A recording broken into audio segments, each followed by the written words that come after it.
Mitchell has his head up, takes LeVert feet. Oh my!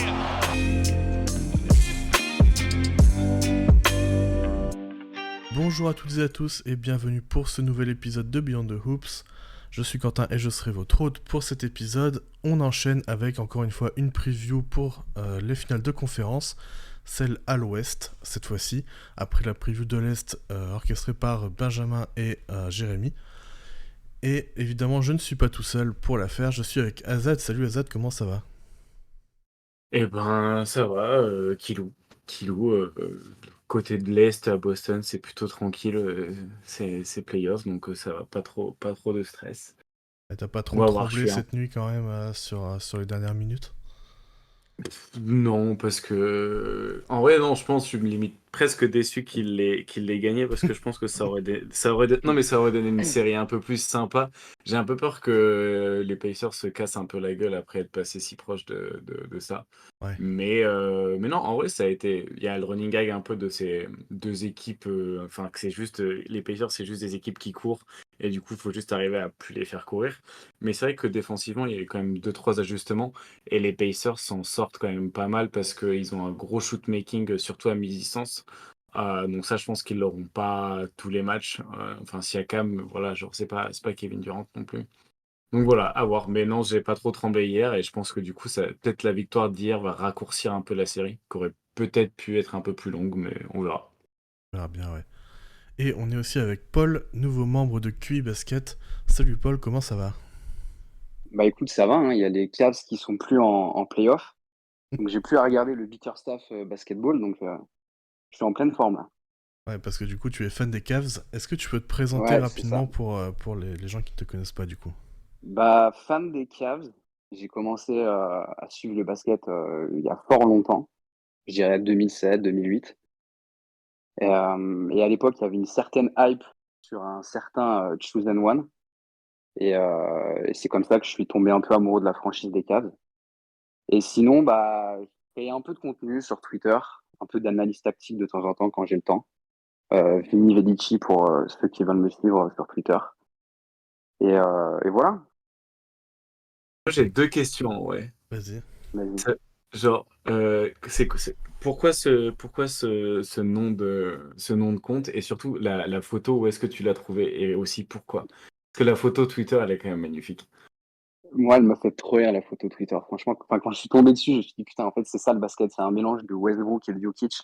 C'est les deux extrêmes du basket, tu vois. C'est l'élégance avec Jokic, le pur talent, plus Westbrook, la brute physique qui met pas un shoot dedans. Donc, ouais, elle m'a bien fait rire cette photo.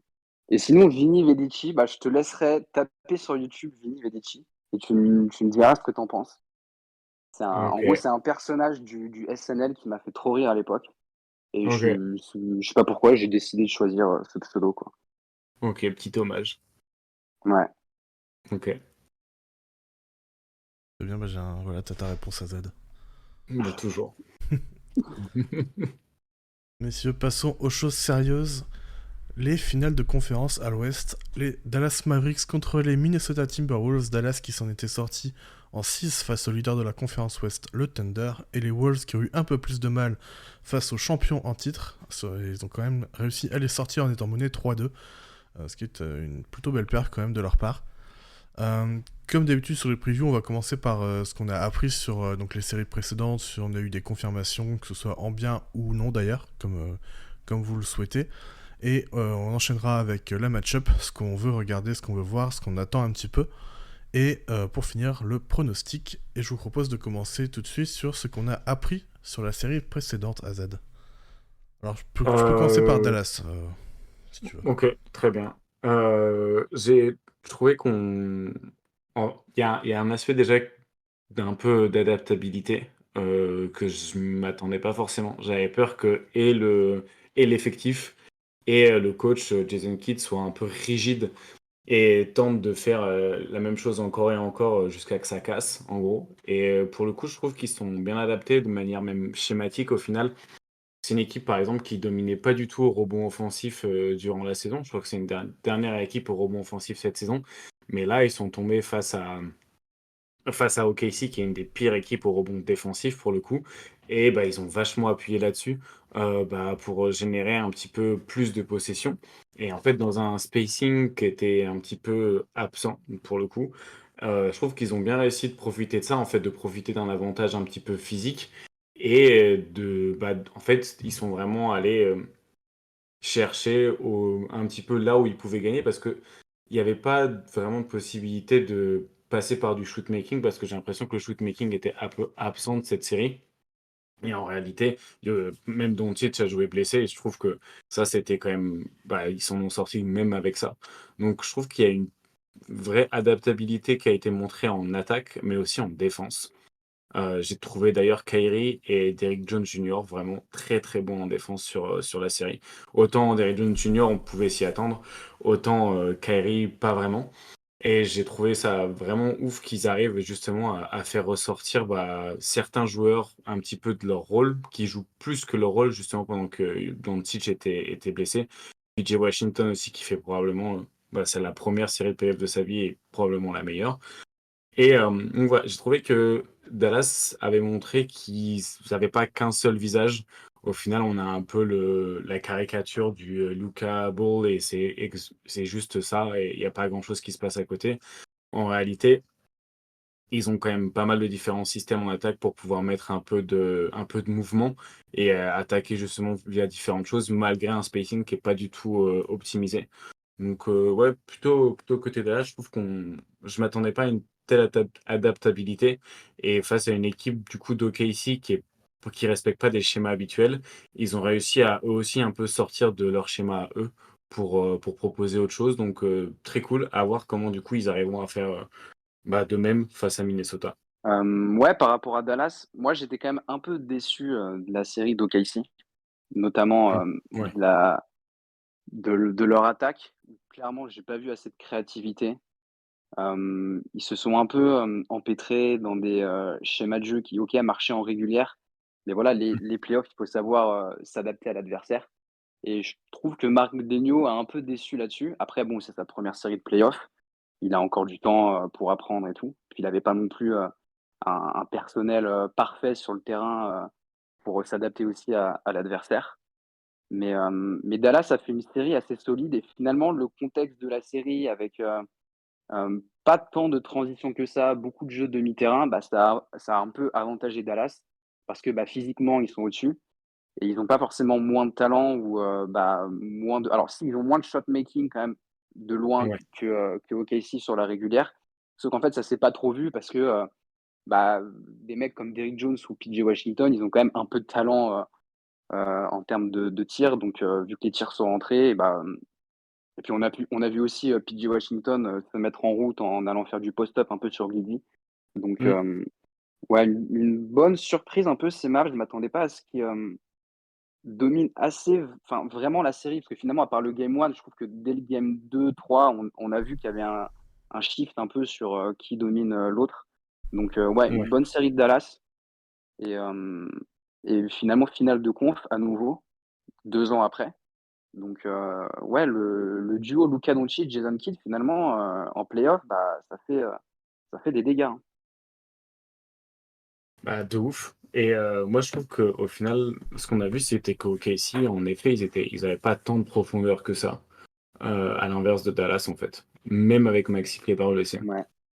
Et Ouais, j'ai trouvé qu'en réalité, l'effectif ouais, d'OKC, on disait, ouais, ils ont plein de pics et ils ont aussi plein de jeunes pour les mecs qui sortent du banc. Mais en fait, tu te rends compte que ce poste-là de 2-3 entre Isaiah Joe, Casson Wallace, Gordon Hayward qui n'a pas joué et Josh Giddey, bah, en fait, il n'y en a aucun. Donc c'est bien d'avoir de la profondeur, mais si ta profondeur elle est creuse, en réalité, bah, tu peux pas en faire grand-chose.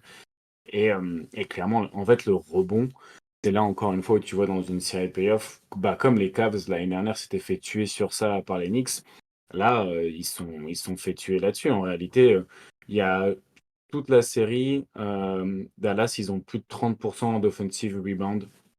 Il y a juste un match où ils l'ont pas. Mais donc c'est bien au-delà de ce qu'ils ont fait en saison régulière. Et du coup, bah, ça crée d'énormes problèmes parce que, bah, surtout si tu récupères un rebond offensif, tu es souvent très proche du cercle.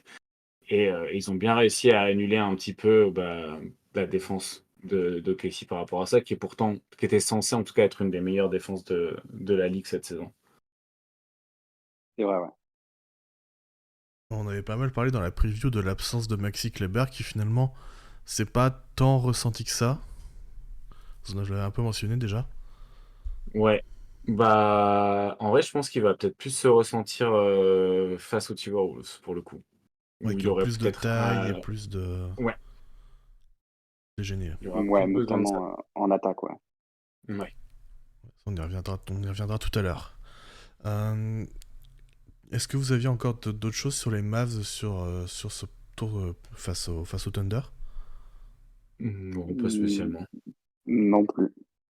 Eh bien, passons donc au Minnesota Timberwolves. Qu'est-ce que vous avez appris sur la série précédente sur Minnesota? Alors, moi, franchement, c'est quand même une vraie surprise en attaque, Minnesota. Parce que en régulière, c'était pas, il y avait quand même des choses intéressantes, mais ils ont clairement pas autant montré de créativité en régulière que sur ces playoffs, enfin, notamment au niveau du coaching. Donc, belle surprise, ça s'est vraiment vu contre les Suns. Ça s'est évidemment aussi vu contre les Nuggets. Alors, il y a eu quand même un peu un drop sur deux trois matchs là, face aux Nuggets, parce que les Nuggets sont quand même bien adaptés. Mais ouais, la créativité offensive de Chris Finch avec bah, le matos qu'il a, ok, il y a du talent, c'est vrai, mais il y a quand même beaucoup de joueurs qui tuent un peu ton spacing. Et il a réussi à rendre en fait ces Wolves suffisamment efficaces en attaque pour bah, battre le champion en titre. Donc sur ça, ça a été une belle surprise. On en reviendra, je pense, après sur ce qu'il faudra faire face à Dallas, en quoi il faudra s'adapter. Mais ça a été une belle surprise, cette attaque des Wolves face aux Nuggets. Et après, évidemment, en défense, bah, c'est incroyable. Enfin, on a vu aussi le profil incroyable qu'a Rudy Gobert. Tu peux le mettre dans plein de situations différentes, qui va quand même dominer. Et ce qui était intéressant aussi dans le Game 7, c'est que j'ai remarqué, en fait, ils ont envoyé plein de coverages différents face à Denver en défense. Et à chaque fois, ils ont su être efficaces parce qu'il y a un matos défensif en termes d'athlètes, d'envergure aussi chez certains gars qui est assez exceptionnel, quoi. Ouais, j'ai l'impression aussi qu'ils ont eu un peu de chance, entre guillemets, mais ça, de toute façon, il en faut tout le temps, sur le shot-making de Denver qui a pas été très bon, qui est aussi lié à leur défense, évidemment, mais sur les tirs un peu ouverts qui a pas été très bon par rapport notamment à l'année dernière où Denver était très régulier là-dessus. Ils l'ont pas été cette année et ça leur a peut-être aussi coûté la série. C'est vrai, ouais. Ouais. Ouais. Moi, en attaque, je suis aussi surpris de la fréquence à laquelle ils arrivent à aller au cercle. Et je m'attendais à que ça se casse la gueule en playoff. Et en vrai, mon contre Phoenix, c'est pas un exploit parce que la défense de Phoenix, c'était un peu porte ouverte. Mais même contre Denver, qui est en réalité une bonne défense, ils ont réussi à continuer à garder ça. Donc en vrai, les Wolves, ils ont pas seulement gagné parce qu'ils ont mieux tiré à 3 points sur 4 matchs contre Denver, qui a bien tiré à 3 points sur seulement 3. Ils ont réussi à gagner leur match grâce à ça aussi. Et en fait, quand Anthony Edwards il drive au cercle, bah, tu as quand même beaucoup de choses qui s'ouvrent.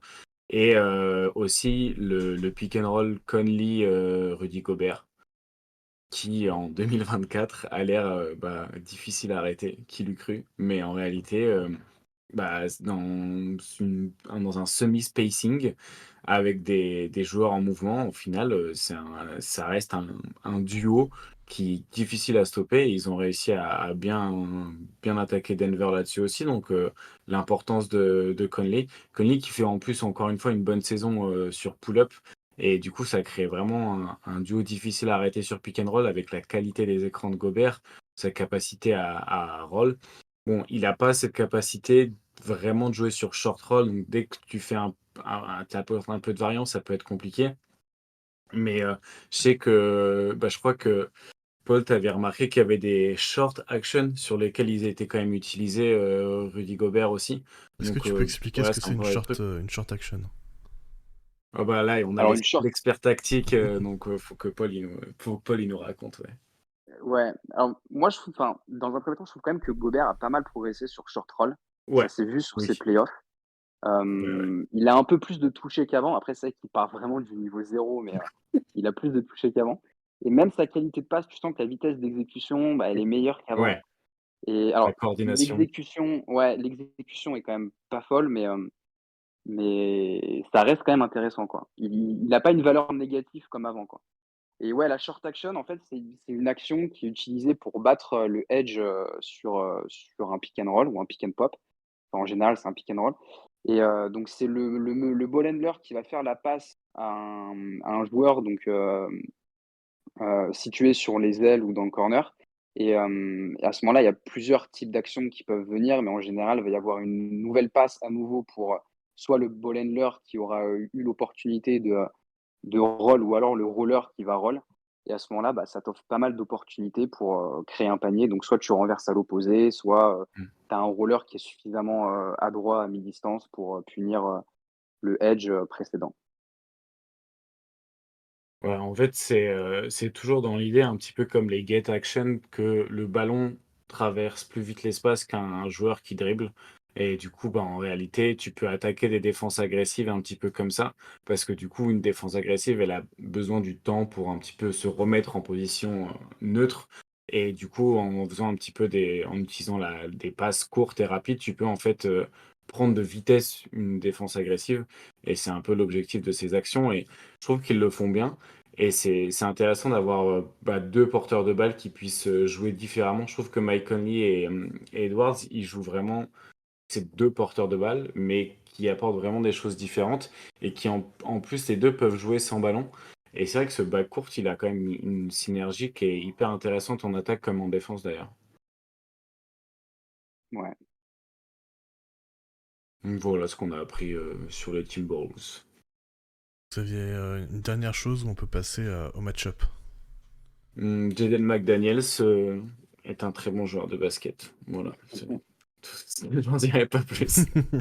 Ouais, ton chouchou depuis un moment déjà. Ouais, ouais, ouais. Bah, c'est bien pour une fois que je fais pas de la merde quand j'aime bien un joueur, c'est cool, ça change. Ouais, c'est vrai que Pas que des réussites. ouais, ça arrive, ça arrive. Bah du coup au niveau de la match-up, qu'est-ce que vous allez regarder de votre côté entre ces Mavs et ces Wolves? Bah Azad, je te laisse démarrer si tu veux. En vrai, c'est difficile de dire autre chose que la défense du pick and roll Ouais. face à Doncic. C'est En l'évidence. vrai, ouais, c'est l'élément central en fait. C'est un peu le truc méta de l'attaque de Dallas et en fait tout va un petit peu passer autour de ça. Et en fait, je pense que ce qui va être super intéressant, c'est un peu difficile l'exercice de preview parce que on ne sait pas en fait quelle tactique va être apportée par Dallas et quel type d'écran, où est-ce qu'ils vont les poser, quel porteur d'écran. Donc ça va être hyper important à suivre. Genre comment les écrans sont posés. Est-ce que c'est du spread pick and roll? Est-ce que c'est sur des empty side action? Est-ce que les écrans sont hauts? Quel rôle de Kyrie justement aussi dans ces écrans? Ils font beaucoup de stagger screen, donc en gros un petit, enfin je sais pas si c'est le terme exact, mais deux écrans sur le porteur de balle, C'est ça, ouais. qui est souvent Doncic. Et l'idée ça va être de savoir comment, enfin c'est difficile à prévoir, mais en gros c'est un truc qui va être qu'on va devoir regarder. Donc c'est pas trop en mode genre il va se passer ça et du coup ça va engendrer telle chose, c'est plus ils vont appuyer sur ce bouton qu'est le pick and roll, mais je ne sais pas exactement de quelle manière. Et même la réponse de Minnesota va du coup dépendre déjà de ça, comment ils vont faire des pick and roll, et ensuite de comment ils vont vouloir s'adapter. Mais je trouve ce qui va être intéressant, c'est la série d'avant. On a eu beaucoup de Lou Dort sur Doncic, qui a un profil très épais, un peu plus, enfin, qui est un peu, qui correspond peut-être un peu plus à la corpulence de Doncic et de l'idée qu'on peut se faire d'un mec qui pourrait gêner Doncic beaucoup. Je suis curieux de voir McDaniels justement sur Doncic, qui du coup est dans un style beaucoup plus en longueur, mais qui est tout aussi mobile et il navigue très très bien les écrans. C'est hyper intéressant à regarder d'ailleurs en défense sur le porteur de balle ou même off-ball, comment McDaniels, avec ses très longs segments, il arrive à contourner en fait les écrans sur un pas et du coup prendre beaucoup moins de retard. Il peut même passer en dessous d'un écran face à un shooter parce qu'en réalité, la vitesse de ses pas et la longueur de ses pas permet en fait de couvrir une surface plus grande plus rapidement. Donc clairement, ça c'est le truc à regarder, ça va être la défense du pick and roll. Enfin déjà, comment Dallas va utiliser le pick and roll, de quelle manière, sur quel type de pick and roll, et comment de l'autre côté, les Timberwolves vont essayer de mettre des choses en place pour que ça fonctionne pas, entre guillemets, pour pas concéder de décalage. Est-ce que vous pensez qu'ils vont tenter de plus impliquer Gobert directement ou Karl Anthony Towns sur le pick and roll? Ouf. Moi, je pense qu'ils vont pas tant que ça essayer d'impliquer Gobert. En fait, il y a un truc qui a Ouais. été intéressant sur la fin de série contre OKC, c'est que vu que Gafford a pas fait quand même une superbe série des deux côtés du terrain et qu'il a eu du mal sur pick and roll, on a vu beaucoup plus Derrick Jones Jr. Être le roller sur pick and roll. Et vu qu'à chaque fois, c'était un, un guard, par exemple, c'était Isaiah Joe qui défendait sur Derrick Jones Jr., bah, ils étaient obligés de edge le pick and roll avec Doncic, ce qui fait que Derrick Jones Jr., il se retrouvait un peu seul sur short roll. Et vu qu'il a dû toucher, il a pu punir sur des short mid, donc le edge d'OKC. Et finalement, c'est une belle arme, Derrick Jones Jr. sur roll, parce que Ouais. je trouve qu'il est quand même meilleur passeur que Gafford et il se démerde mieux, il a moins la pression, on va dire, quand il a le ballon, il se démerde mieux quand il a la balle sur short roll que Gafford. Et ça tue pas non plus ton spacing parce qu'au final, ça offre quand même plus d'opportunités sur un 4 out au lieu d'un 5 out pour Luka, pour driver si jamais il n'y a pas de edge. Donc, ouais, je sais pas s'ils vont tant impliquer que ça, Gobert, sur pick and roll. Évidemment, mais ça reste Gobert, quoi. Ouais. Ouais, ils vont essayer d'aller le chercher en fait. En fait, est-ce que Minnesota va vouloir impliquer Gobert dans le pick and roll? Non. C'est plutôt la question, ça va être comment ils vont réussir soit à le cacher, soit comment Dallas va réussir à aller le chercher directement. Surtout que je pense qu'ils vont. En fait, Dallas va varier les poseurs, les poseurs d'écran. Et ça peut être des non-shooters. Et ensuite, c'est à voir comment ils arrivent à pré-switch loin du ballon sans se faire prendre de vitesse. Mais dans tous les cas, je pense qu'il y a des situations aussi où ils vont devoir concéder le switch. Et les quelques fois où ça va arriver, il faudra voir si Gobert arrive à tenir aussi. Il y a des fois, il va être obligé de défendre en 1 contre 1 sur certaines situations face à Doncic, où du coup, ils vont pas réussir à forcément le cacher. Et là, je pense que la forme actuelle de Gobert, il est encore très mobile. Je sais pas si c'est sa meilleure saison. Je sais pas si c'est son meilleur passage, si c'est le meilleur passage de sa carrière. J'ai l'impression que c'est le plus complet en tout cas. Physiquement, en tout cas, Mais ouais, je pense que c'est là où enfin, c'est la meilleure forme de sa carrière, en tout cas. donc clairement, je pense que ça peut être intéressant et oui, peut-être que Dallas devrait pas non plus s'enfermer à vouloir attaquer frontalement Gobert et essayer d'obtenir des switches. Je pense que à vouloir obtenir parfois des mismatchs à outrance, tu casses un peu le flow de ton attaque et tu perds un peu d'objectif, enfin tu perds un peu de vue l'objectif final. Donc, faut faire attention à ça aussi. En fait, je pense qu'ils ont surtout besoin, Dallas, d'avoir une manière dynamique d'attaquer cette défense de Timberwolves. Donc, à voir comment ils vont s'en sortir là-dessus, en sachant qu'en plus, tous les porteurs de balles de Dallas vont avoir sur eux des défenseurs extrêmement chiants. Désolé du terme, mais en vrai, ça va être très compliqué. Donc, à voir même la défense de Kyrie, qui arrive à peser sur des séries sans peser au scoring, et qui vient au scoring seulement quand il y en a besoin. Ça, c'est hyper intéressant aussi. Mais est-ce qu'il arrivera encore à répéter ça face à une meilleure défense que celle de Casey? Donc, très bien. En vrai, franchement, la défense de Minnesota cette saison, c'est une des meilleures que j'ai eu à voir depuis que je suis le basket. Et même en termes de defensive rating relatif à la moyenne, quand on regarde la saison régulière, même dans les chiffres en vrai, ça se voit que c'est une défense qui est assez hors du commun. Donc il va y avoir du gros boulot de côté Jason Kidd. Et il n'est pas toujours le plus innovant en attaque. Il est très innovant en défense, ça arrive. Mais en attaque, à voir comment il arrive à faire tourner ça. Toi, Paul, est-ce que t'as, enfin, qu'est-ce que tu vas regarder, qu'est-ce que tu attends sur cette série? Je vais repartir quand même sur l'attaque de Minnesota. À quel Ouais. point est-ce qu'ils vont réussir à être créatifs en attaque? Parce que finalement, ils ont affronté 2 équipes, pour l'instant, qui avaient pas vraiment le même profil, entre les Nuggets et les Suns. Et là, tu as encore une équipe avec un profil encore différent, avec, une équipe qui propose quand même beaucoup sur la création offensive de Luka et Kyrie. Et en défense, pour moi, il y a quand même OK, Kyrie, il a fait une superbe défense contre OKC et Luka, quand il se donne, ça reste un bon défenseur. Le problème, c'est que Luka, bon, là, sur ses playoffs, je pense qu'il était un peu diminué aussi, peut-être sur le début de série contre OKC. Mais moi, je suis quand même pas fan de sa défense au global et je pense qu'il y a énormément de moyens de profiter de ses errances, off ball ou de son moteur un peu, pas toujours présent on ball. Donc je pense que Minnesota a pas forcément le talent pur, même si OK, il y a Anthony Edwards, il y a Mike Conley, il y a Kat, mais à côté, il y a pas un shot making quand même suffisant. Tu seras obligé d'avoir Gobert sur le terrain, Jaden McDaniels, Kyle Anderson par moment. Naz Reid, c'est un bon shooter, mais par moment, quand ça rentre pas, ça devient compliqué. Donc Ouais, pour c'est moi, ils ça ont pas en le vrai. talent suffisant pour vraiment se dire: «OK, on fait que du pick and roll, Conley Gobert ou Ant Gobert et on voit ce que ça donne», quoi. C'est pas comme Denver avec, Murray Jokic. Donc je pense qu'ils vont devoir se forcer sur l'intégralité de la série à être dans des systèmes et tout. Il y a un truc qu'ils ont très bien fait, c'est un espèce de jeu de passe, en fait, en tête de raquette, en libérant un des corners et ensuite, il peut se passer pas mal de choses. C'est-à-dire que tu as soit des flare screens de Rudy pour Ant ou pour Conley, ensuite ça se transforme en pick and roll, Conley et Gobert à nouveau.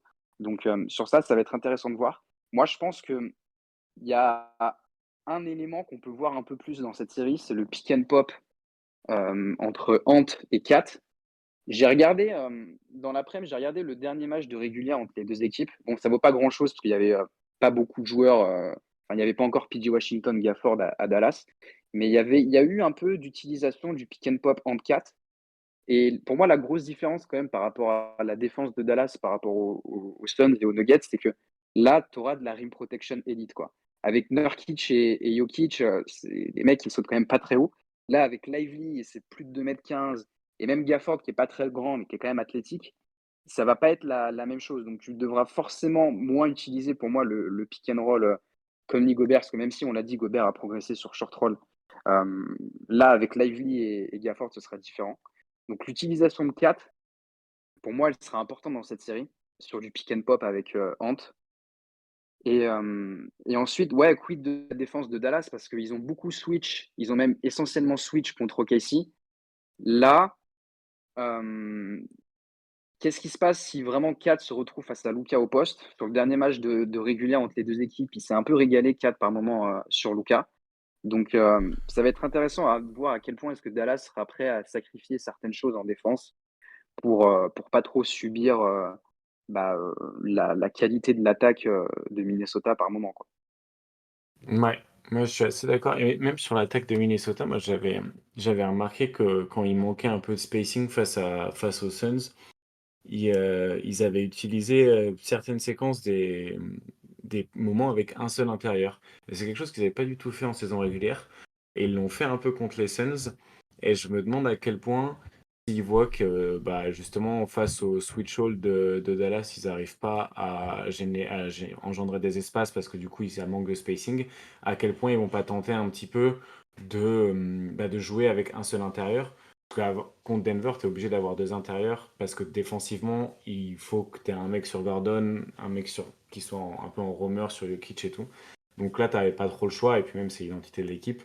Je me demande contre Dallas si t'es pas prêt du coup à repasser avec peut-être plus de minutes de Nickel Alexander Walker justement pour parfois jouer avec il y avait des séquences où c'était Edwards, 3 wings et Gobert sur le terrain et du coup qui te permet d'avoir un meilleur spacing et du coup meilleur spacing dit un peu plus difficile de couvrir du switch hole. Donc à voir si c'est quelque chose qui va être réutilisé aussi. Mais clairement, je pense que Minnesota doit réfléchir un peu comme une attaque qui va chasser un petit peu les mismatchs. Je pense que même Kyrie peut être pas mal vidé justement là-dessus, même par un Anthony Edwards. En vrai, je pense que À voir si Conley peut rentrer dans des séances avec des écrans justement pour obtenir ces switches-là. Même McDaniels, peut-être que Kyrie va commencer sur McDaniels, je sais pas trop. Mais à voir comment aussi ils peuvent viser Kyrie, au-delà que de seulement viser Doncic. Moi, j'avais Ouais. aussi une question sur Anthony Edwards. C'est est-ce que. Alors, il avait très bien Je démarré sens la ses. question de merde. Ah non, c'était pas une question de. Enfin, Est-ce que est-ce qu'il a les chromosomes? non, non, c'était. Il avait très bien démarré ses playoffs et sur ses 8 premiers matchs, je crois, il était. Ouais, ça, sur les 8 premiers matchs, il était vraiment excellent, peut-être un peu en surchauffe même. Et après, en fait, il a carrément, sur ces 3 derniers matchs, il a carrément eu plus de mal niveau efficacité.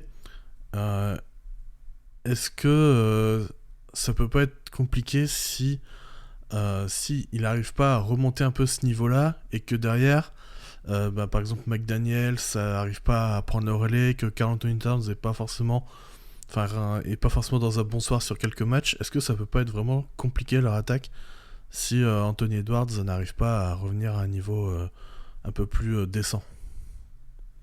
Alors ouais, je pense que ça peut être compliqué. Après, tu as quand même pas mal de profils intéressants à qui tu peux donner la balle en attaque et qui sont pas si mauvais que ça en tant qu'initiateur. On a vu des actions intéressantes où, Nickeil Alexander-Walker, il Mm. était utilisé en porteur de balle, contre les Suns, plus contre les Suns que contre les Nuggets. Il avait du mal quand même contre les Nuggets sur ses shoots et du coup, même sur le dernier match là, Mavs, Wolves en régulière, on a vu aussi pas mal de pick and roll avec Jaden McDaniels en ball handler. Donc, Ouais. il y a des options. Il y a des options. Après, c'est sûr que, OK, Michael Lee, il shoot bien, mais c'est vrai qu'il apporte quand même pas beaucoup de rim pressure, quoi. Il a 36 ans, Mm. il a pas le physique pour. Donc, si t'as pas un grand Anthony Edwards, c'est sûr que la série peut durer quand même.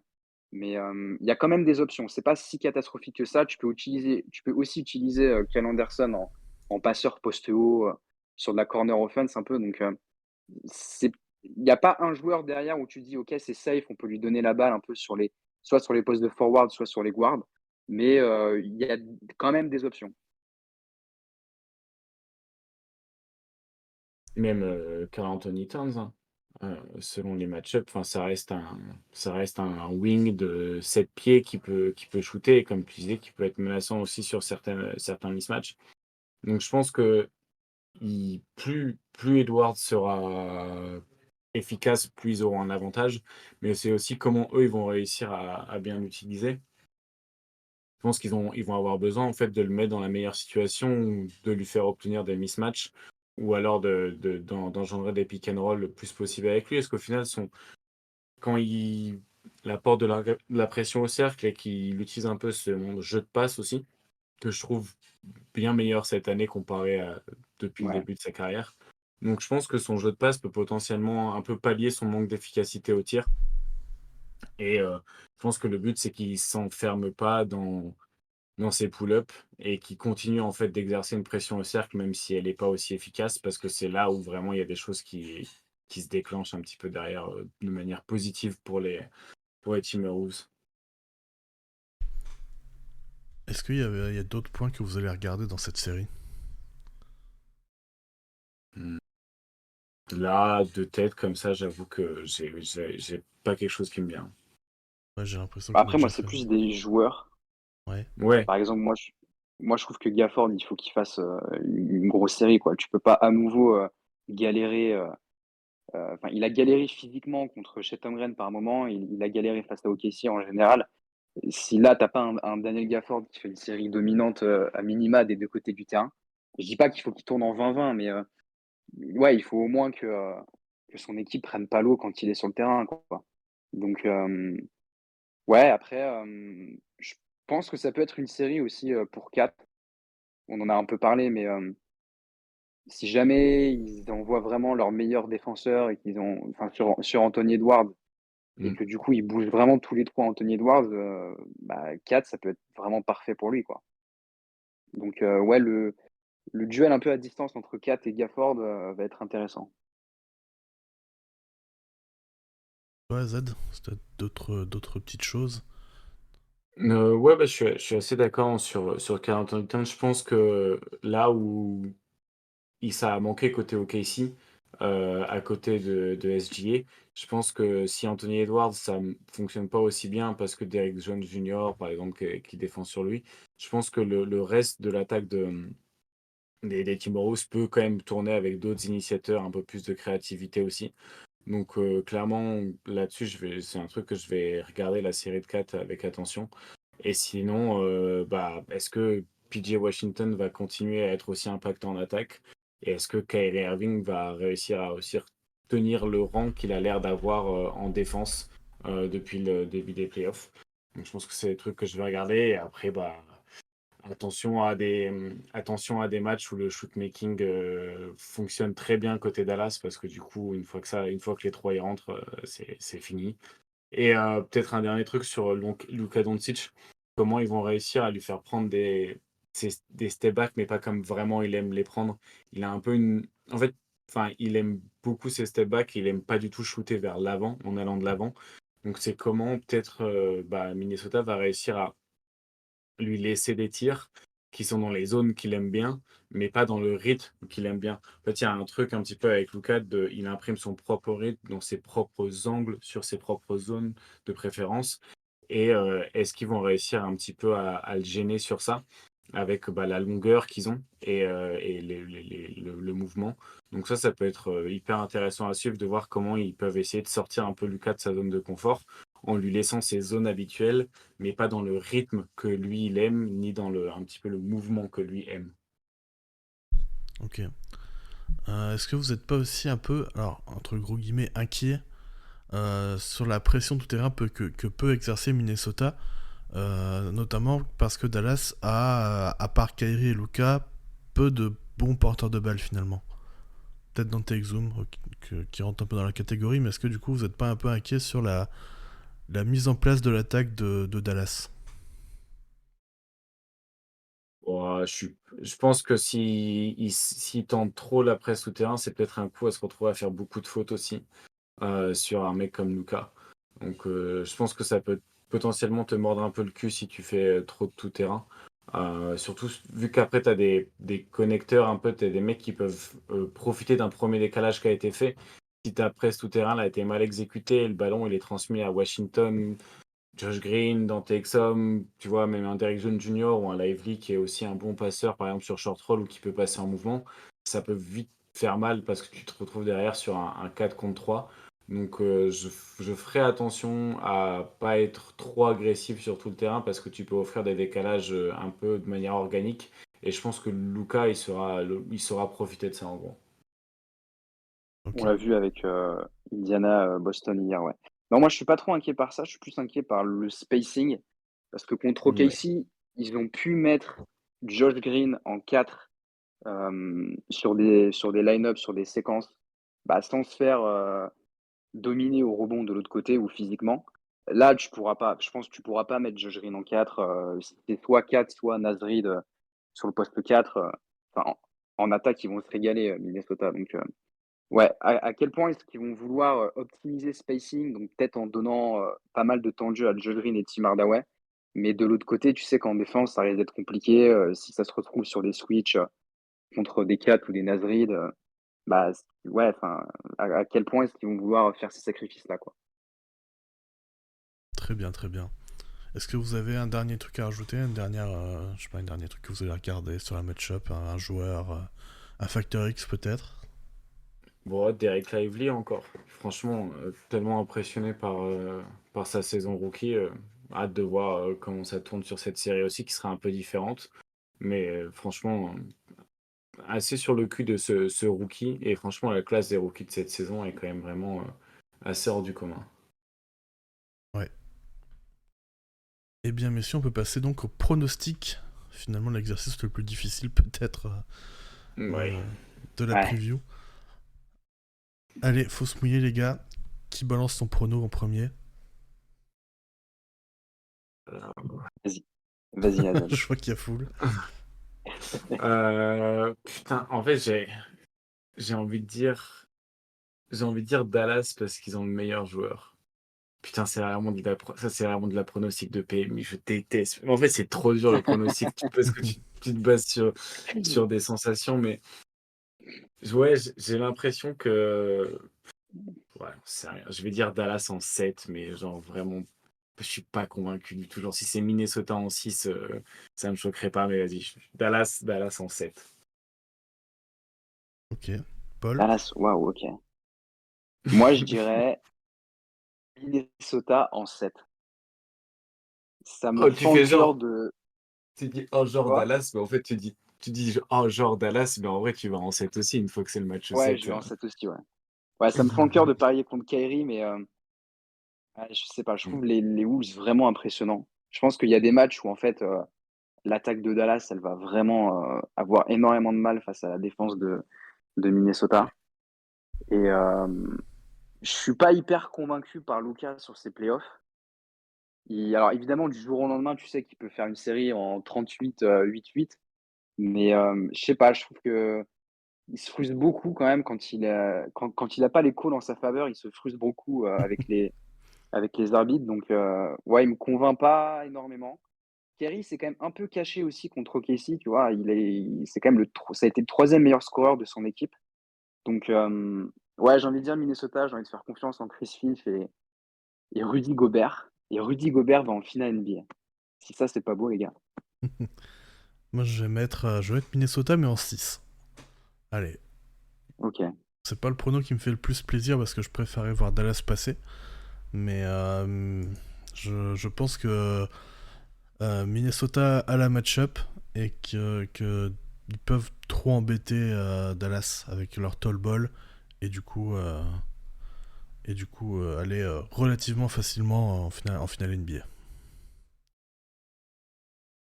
Ok. Bon, et bien Ils voilà. finissent là-bas, ouais. Ouais. Et bien voilà pour donc cette preview. J'espère que ça vous aura plu. Et puis de toute façon, on se retrouvera très bientôt pour reparler de ces deux séries de finale de conférence. Des petits débriefs, des petites analyses évidemment. On se dit à la prochaine. Bonne soirée, bonne journée. À plus, salut. Salut.